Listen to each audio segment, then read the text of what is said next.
À notre naissance, Love et moi vivions seuls avec notre mère, Blue. Elle tenait un petit bar, juste à côté de la maison. Pendant qu'elle travaillait, c'était souvent une amie ou notre grand-mère qui nous gardait. Tout allait plutôt bien, jusqu'au jour où tout a basculé.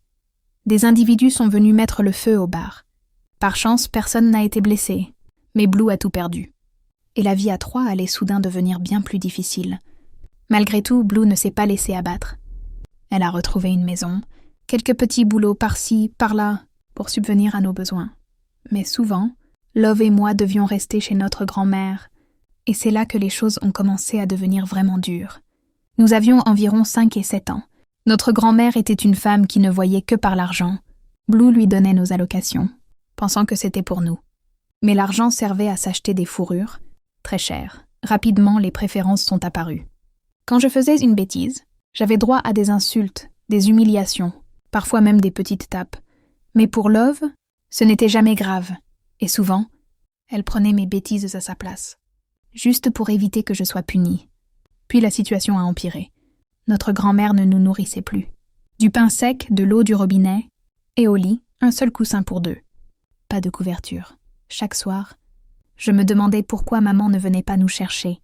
Mais au fond de moi, je sentais que personne ne savait ce qu'on vivait là-bas. Un jour, la marraine de Love est venue rendre visite. Notre grand-mère a fait semblant que nous dormions. Je dis alors à Love, c'est le moment. Il faut dire à ma tante ce qu'elle nous fait. Love a eu peur. Peur qu'on nous découvre. Peur des conséquences. Moi, j'ai pris mon courage à 2 mains.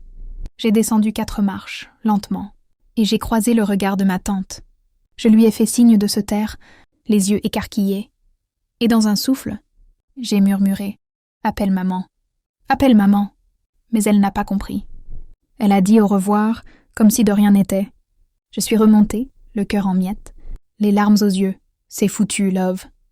Elle n'a pas compris. 20 minutes plus tard, la porte s'est ouverte d'un coup. Blue est entrée, furieuse, inquiète. « Où sont mes filles, Love ?» Et moi nous sommes regardés, c'était fini, on a dévalé les marches, pleurant de joie.